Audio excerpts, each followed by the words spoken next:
Programang ito ay rated SPG. Striktong patnubay at gabay ng magulang ang kailangan. Maaaring may masiselang tema, lengguwahe, karahasan, sexual, horror o droga na hindi angkop sa mga bata. Makikilala na kung sino ang nakabili ng share sa Apex.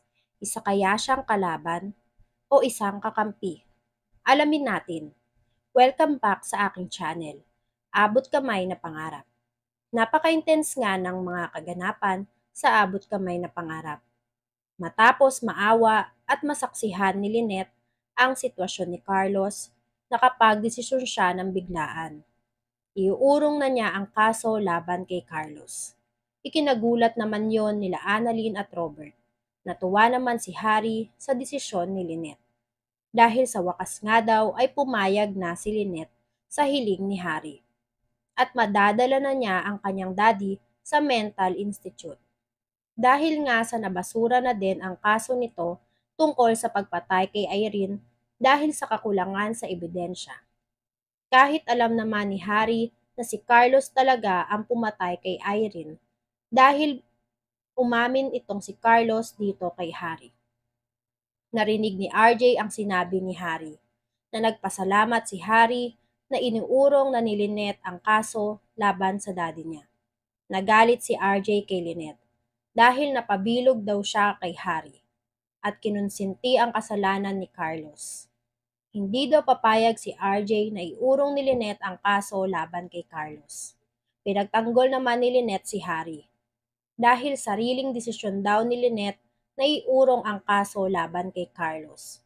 Dahil sa palagay daw ni Lynette ay pinagparusahan na ng Diyos si Carlos at sobra-sobra na daw iyon. At gusto na daw niyang mag-move on dito kay Carlos.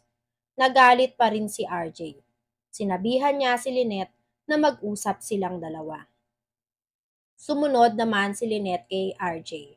Gulat na gulat naman si Annalyn sa naging desisyon ng nanay niyang si Lynette dahil nagpadalos-dalos ito sa desisyon. Habang si Harry naman ay hindi alam ang gagawin dahil alam niyang dahil sa kanya ay nag-aaway si Lynette at RJ dahil lang sa pag-urong sa kaso laban kay Carlos.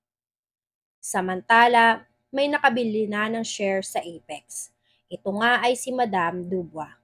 Isang entrepreneur, kaya naman excited na daw si Giselle na makilala ang papalit bilang cashier nila sa Apex. Sinabi ng dating cashier nila na ipapakilala niya ito kila Giselle at gusto na din daw nito na makilala sila Giselle. Kaya naman, paghahandaan daw nila Giselle ang pagdating ng bago nilang cashier sa Apex. Natuwa naman ang dati nilang cashier dahil nakikita daw nito na excited na si Giselle na makilala ang nakabili ng share nila sa Apex.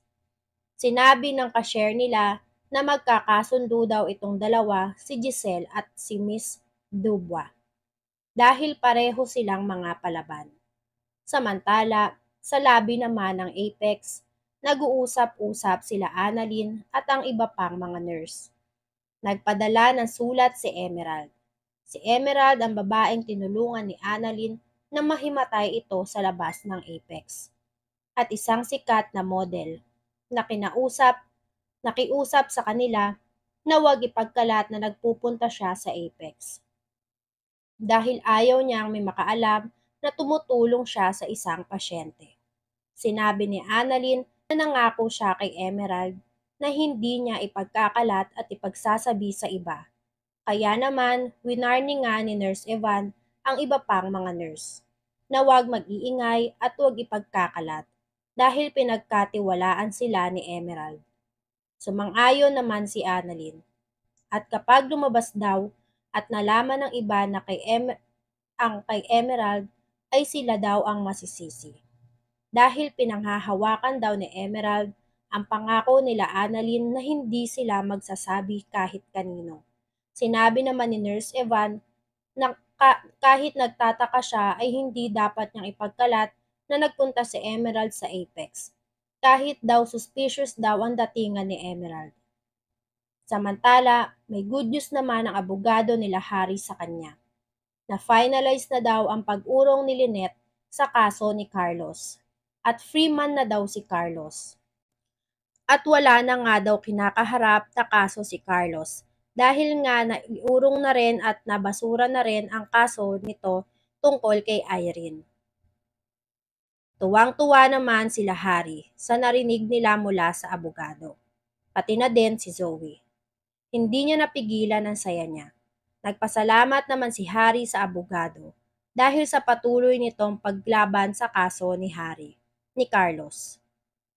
Napatingin naman si Zoe kay Carlos, na wala ang ngiti niya nang makita niya si Carlos, na parang nakangiti sa binalita ng abogado nila. Nagulat siya, kaya naman tinawag ni Zoe si Carlos para matawag ang atensyon nito. Bumalik si Carlos sa kabaliwan para hindi mahalata ni Zoe na natutuwa siya sa binalita ng abogado ni Carlos.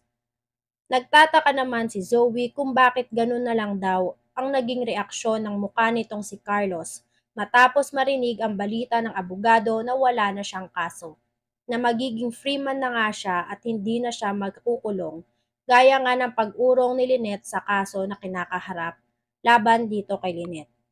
Samantala, sa Apex naman, nag-aantay sila Giselle sa pagdating ng bago nilang ka-share sa Apex. Lumapit ang isang babae kay Giselle at sinabi niya kay Giselle na parating na daw si Ma'am Dua. Na-excite naman si Giselle. Sinabi niya kay RJ na malapit na natin siyang makita.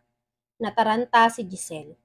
Nagtanong siya kay RJ at sa mga kasama nila kung okay na ba ang lahat para daw sa pagdating ng bago nilang ka-share. Natulala naman at nabigla sila Giselle, pati na rin si RJ, nang makita nila ang itsura ng bago nilang ka-share. Natulala sila dahil may katulad ito kay Moira. Katulad kay Moira ng postura. Kaya naman hindi nila alam kung ano ang sasabihin nila dito sa bago nilang ka-share dito sa Apex. Dahil kapusturang-kapustura nga ito ni Moira. Kalaban kaya ang dumating na bagong karakter?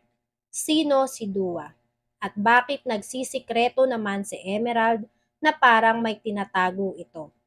Yan nga ang mga kaganapan at mga dapat nating abangan sa abot kamay na pangarap. Kung gusto nyo pa ng mga gantong klaseng video, ay mag-subscribe at i-like itong video na to. Maraming salamat po. I got you!